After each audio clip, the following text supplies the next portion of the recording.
I had a request from one of my subscribers on how to keep from getting distracted. I have 3 ways you can do that on this video.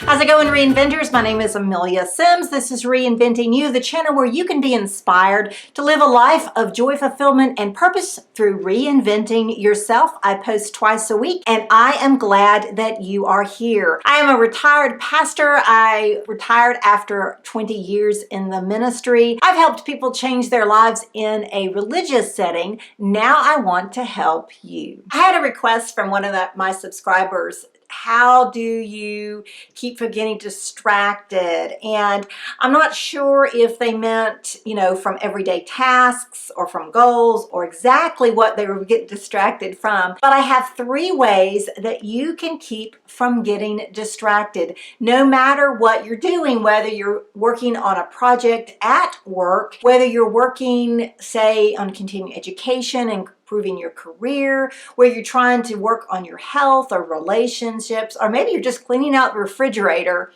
Whatever it is, I have 3 ways that you can prevent yourself from becoming distracted. The first way that you can help yourself from becoming distracted is pretty hard. It's going to take some time, but the benefits are so overwhelming that you're going to be glad you did this, and that is to meditate. Now, when I say meditate, a lot of people, especially if they're Christian, might shy away from that term, especially if they think meditation is sort of this Hindu practice or maybe Buddhist practice that you've got to do, and it sounds kind of quirky and new agey and all of those kinds of things. But meditation is actually a way that you can retrain your brain. Now, I've got a video and it's right up here that you can find out more about retraining your brain. But meditation really helps kind of rest your brain. You are constantly moving, you're constantly doing something. Even when you're asleep, you are,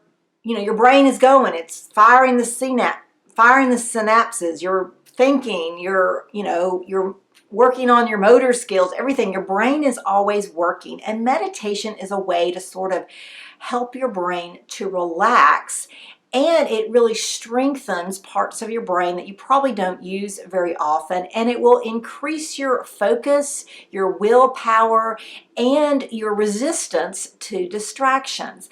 Now, when I say meditate, what I'm talking about is simply being in a state where you're not thinking about anything. You can find lots of examples online, you can find books about this, but the simple way is simply to pay attention to your breath. In other words, you breathe in, you breathe out, and you don't think about anything. You don't think about, oh, there goes the dog, she wants out. You don't think about your stomach growling, which mine is right now. You don't think about anything that's going on in the world. And you might say, oh, my scalp itches. And you just think, oh, my scalp itches. And you don't scratch it. You just breathe in and you breathe out. Now, if this is a really hard thing for you to do, to just remain still, the first thing is don't try to do 30 minutes of meditation because you're going to be a huge failure. What you want to do is try it in small increments. Begin with a minute, begin with 3 minutes.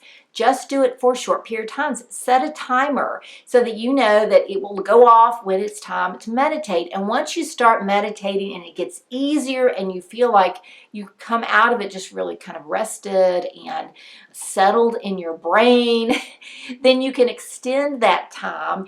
And I probably would not recommend more than 30 minutes a day, but that's just up to you personally. One of the things that I have found as a Christian that would help me is doing prayer beads. If you would like to know more about prayer beads and how to do those and make those and how those work, please leave a comment below. Just put prayer beads, and so I know I can do a future video on that.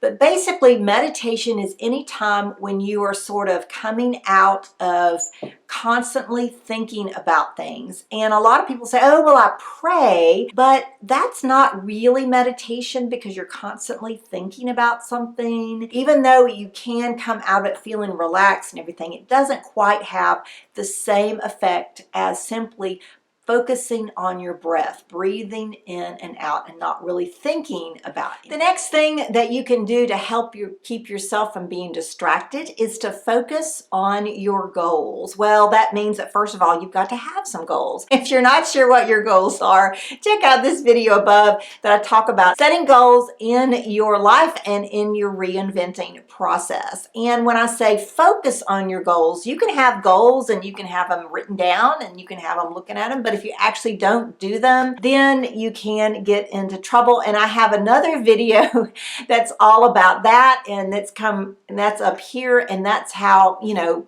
what the hell effect, but I won't talk about that too much because I'm going to cover that in the third point that I have to make. But let me get back to focusing on your goals. Number one, you've got to have goals. Number two, you've got to focus on them. That is, they've got to be in front of you. I gave the example earlier about cleaning out your refrigerator. And I guess I'm giving this example because I've been doing a lot of cleaning lately. I am very distracted when it comes to cleaning. Cleaning is not my thing. Organizing, great. Cleaning, I hate it. It makes me depressed. It's just something that it's not helpful for me. So when I'm cleaning, I am very easily distracted. It is so much more helpful when I know, hey, my goal is to get the refrigerator cleaned out, to throw away all of the bad food, or not bad food, the old food or things that we don't use, and to wipe down all of the surfaces of the refrigerator. And what happens is I said, oh, I have this sauce and I need to make this, or I have this fruit and I need to make these muffins. And so I get sidetracked. Do I have flour and sugar? You know, I just have to say, oh, I'd like to make muffins with these. Maybe have a piece of paper next to you. You can write things down, but then get back to cleaning out your refrigerator or whatever it is your goal is. One of the things that's very helpful if you find yourself, well, I don't really feel like doing this, or, oh, I think I'll look this up on my phone. Oh, I hear my text just go off. You need to do something called the 5-4-3-2-1 rule. And it's something that Mel Robbins came up with. And basically it's like a rocket ship. 5-4-3-2-1, go. Every time you get distracted, every time you feel like I really don't want to do this, every time something, you know, squirrel in your wah,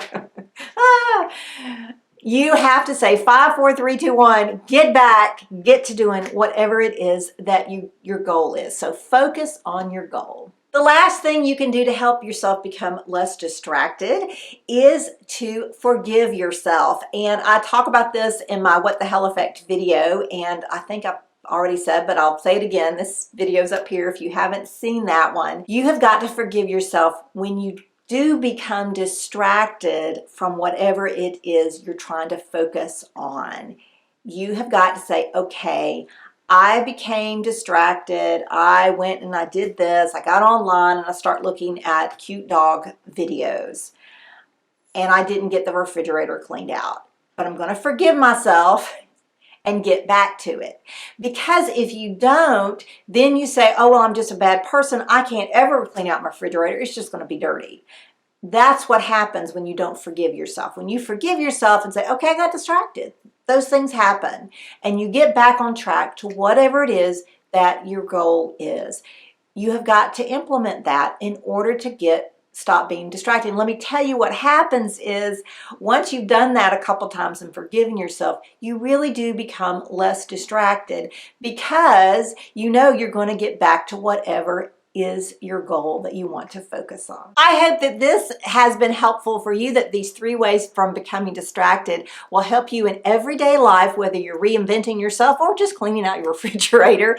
If you would like to know more about forgiving yourself, I have a link in the comments below and in the description below that you can click on and get a little free PDF about how to forgive yourself. I am Amelia Sims. This is Reinventing You. If you would like to know more about reinventing yourself, check this video out here, this video out here, and my lovely faces here for you to subscribe. Have a great one.